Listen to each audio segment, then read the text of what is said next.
Hi, Tim Blanchett with Divorce661.com. Today we are talking about how to complete an order to show cause and affidavit for contempt. This is going to be form FL-410, and we're talking about divorce cases in California. So I recently had a client come in who had a completed divorce, so they had a judgment entered several years ago, and the spouse was not complying with the orders that she agreed to, spousal support, payments of paying off debts, and had not complied with paying those off. And several years had gone by.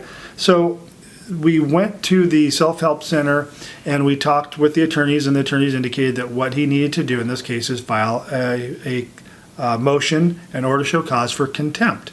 So what we did is we filled out these forms, and I just wanted to go through with you to explain what forms you're going to need to do this. And again, the circumstances are you have a court order, perhaps a judgment in a dissolution case, and you want to get these orders complied with, but you're going to file a contempt charge, which is, according to this form, it's actually a criminal charge. So it should get the other party to stand up and take notice of what's going on. So you're going to fill this out just like you would any other motion, but it is a little bit different because you have what's called a citee. You're going to have the respondent, you're going to have the petitioner. It's going to be the same as it was in your dissolution case, but then as the citee in number one, you're going to indicate who is the person in contempt. So you're going to fill out the FL-410, and it's pretty self-explanatory. I'm just looking at it now. If the citee was present when the order was made, the judgment, you're going to mark that box. Was that party served a copy? Of course they were. If there was a judgment case, they obviously signed it, and it was signed by the judge. Page 2 of the FL-410, again, it's very much like a regular motion. You're just going to go through it and mark the boxes that apply. One thing that you need to do is attach, if there are certain facts of contempt that you want to indicate, you need to attach an FL-411. The FL-411 is called Affidavit of Facts Constituting Contempt. So what this is you're going to list the dates of payments that were due. Let's say it was child support, like it was in this case.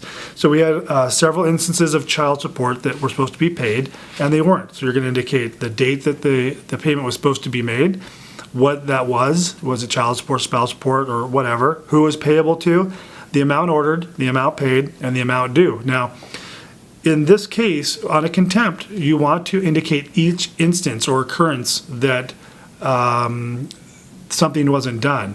So if you had 2 payments of child support due every month for the last 2 years, guess what? You're going to have 48 instances of contempt that you're going to indicate, because each payment missed would be an issue of contempt with the court.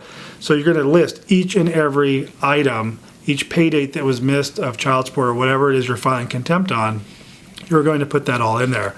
In addition, you can add additional pages for that. You just want to add use form MC020, because if like we did, if you have several issues of contempt, we had over 60.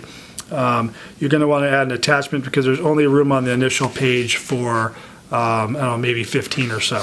So use MC020. It's an additional page, and you can add that. And then also you can add a declaration to your contempt to explain the circumstances surrounding why you're filing for contempt. My name's Tim Blanchett with Divorce661.com. I hope this has been a helpful video for you. We do specialize in divorce in California. Please